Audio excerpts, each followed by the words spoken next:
uyasebenza umhlaba ngoba umhlaba uyasetshenzwa umhlaba uyasebenzeka kosoqalisa ibelele sinanyawo sonke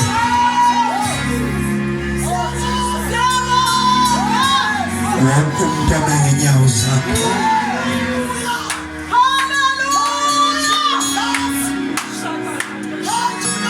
uThixo ufanelwe sisibongo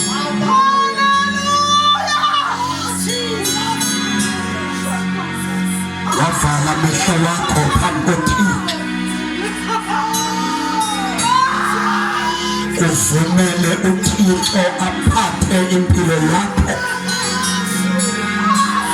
umsuzwana nje omfutshane uthathe impilo yakho umnike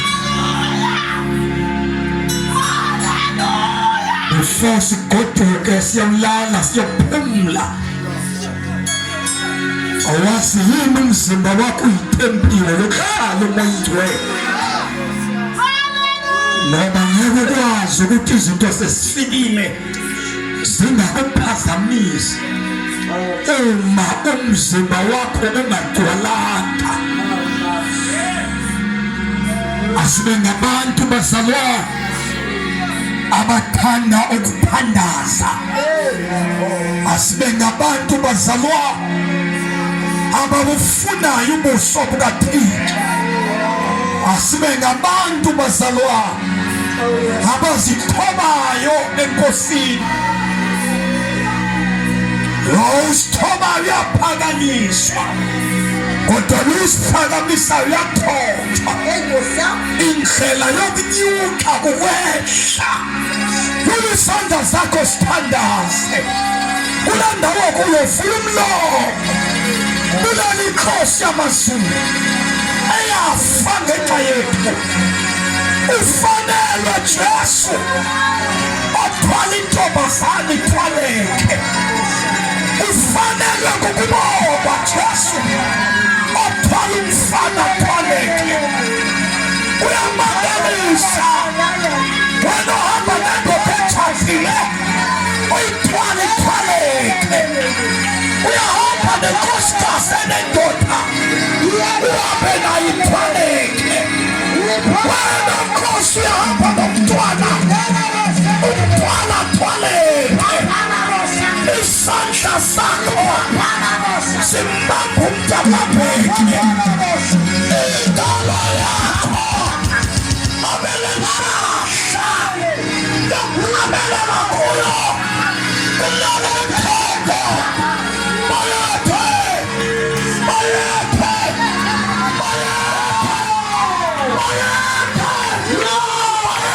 Jesu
we give her the glory.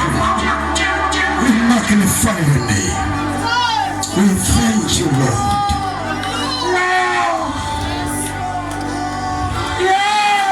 Vala mehlo wako.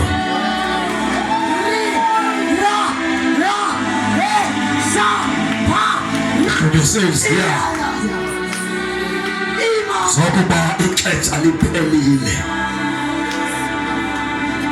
wathi uThixo kumele kulungisiwe bonke abantu abazawungena izulu funeke balungise before bafe. Uma kufika izwi lithi izwa nazi yini imizimba iniyiphembile yokuhlala umayingcwele sanika ubungcwele free kodwa buyasetshenzeka. Kulo mhlangano xa siphuma siyolala zikubephile izinto zakuphazamisa zakwenza walahle holiness walahle ukuthembeka kuThixo. Abazalwane bakubona ukhonza uvuka kodwa izinto ezikubethileyo zikususile esihlalweni sakho sokukhona. Ungazenzela inceba namhlanje ukuthi uphume apha esitulweni ohleli kuso. Ungazenza ngathi kulungile kungalunganga. uThixo uqale walungisa apha wathi kuyalungiswa. Lalela mhlobo wami, kuzophela imvuselelo usiyeke wena nento iphetheyo. Kuzovala imihlangano lesiyenza izophela kushiyeke ukuthi wena uthandani noSimakade. Ngifuna ukuthandaza nabantu namhlanje abalimeleyo. Kuzawunyangwa apha, kuzawulungiswa. Noba sewuzama ukuthandaza akusazileki kuhla, akusathandazeki. Awusenguye lo muntu wake wanguye. Intwana sewaqhela uba waqhela ukuyenza le nto kodwa awusekho connected. Cela ukuthandaza nawe namhlanje. Buyele ekhaya mntaka baba, yiza kwinto wake wayiva. Phuma esitulweni. God bless you baba. Suka ebantwini sukwenza ngathi kulula kukhona into oyingeyiyo. There's a time yokubuyela ezingqondweni. Yebo khona enkonzweni futhi usekhona egroupini. Uyavela bazalwane kodwa wathaphatha umoya wakho. You are not going to ulimele. Zibethile izinto kwelizwe zakuphazamisa ekukhonzeni kwakho uThixo. Umkhonze ngokumqhela, wamkhonza ngesipho. You are not connected now. Lalela mfuna ukuthandaza nawe. Phuma ebantwini, joyina laba mama nabatata abazizwimko yamhlanje okhayisayo. Makangakhayisi ngokushumayela kwakhe, makangakhayisi ngokukhula kwakhe, makangakhayisi ngobuvuso othile begula, kodwa makakhayise ngobundazi. Okhayisayo makakhayise ngo-God bless you gogo. Itawunayo awuxabananga necawe nabantu. Uyabonakala ezikonzweni ngathi ngumuntu ophilayo. Enkonzweni ufika usebenze futhi usetyenziswe. Ucula abantu babusiseke. Uthini ngomoya wakho? Uthini ngawe ke ngoku? Babusiseke abantu. Kodwa what about yourself? Uthini ngawe? Uyafika uvuneni phambi koThixo. Yena uzofika uyiphambe. Ngikuthandaza nawe mungisaba abantu beme kahle. Osanini ngapha bomama bami ngicakele ngapha. Nawe ungakusahlala. Lalela phuma esitulweni, phuma esitulweni. Phuma esitulweni. Akususiza lutho ukuzimela ngabantu. Ngeke ukusuze ngalutho ukuthatha ngenkonzo ethawa kuyo. Ngeke ukusize ngalutho ukuthatha ngabazalwane nabegroupi. Ngeke ukusize ngalutho ukuthatha ngesipho naso. Ngikhuluma ngobudlelwane bakho noThixo ngoku. I'm not talking about the service yakho. I'm not talking about ukhonza kwakho. Sangikhuluma nge-relationship yakho noNkulunkulu. Sawubaqola ukuthi usimele ngendlela labo abantu bayabusiseka xa umile. Uthandani ngobudlelwane bakho. Cela ukuthandaza nawe noma ulapha phakathi kwethu wake wasindiswa kodwa walimala wasayeka endleleni. Lalela ngifuna ukuthandaza abanye basekhaya bayayiva le nto siyenzayo basekhaya. Lalela gogo wami lapha ekhaya, lalela tata wami lapha ekhaya, lalela wena ohamba ngendlela. uNkulunkulu uyabuya kusemnyama. Yasi indawo ikhona nomfundisi sawunayo uzonceda kahle. Uthandane nokungaphambi koNkulunkulu, thandane nokungaphambi koSimakade. Phuma phakathi kwabantu sithandaze.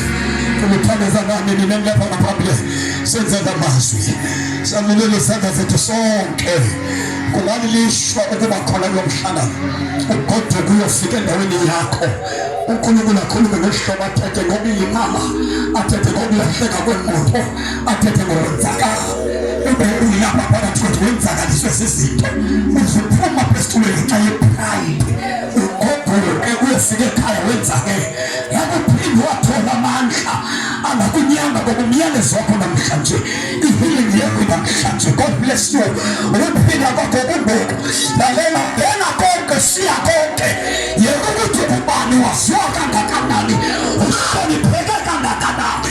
This is a time yokugungulwa ekuyimaleni kwakho. Abasevele umthandazo othi Nkosi uJesu ndiyabulela ukuthetha nangomhlobo uthethe nambiko ndiyafuna namhlanje ngifuna ukuhlangulwa kuwe.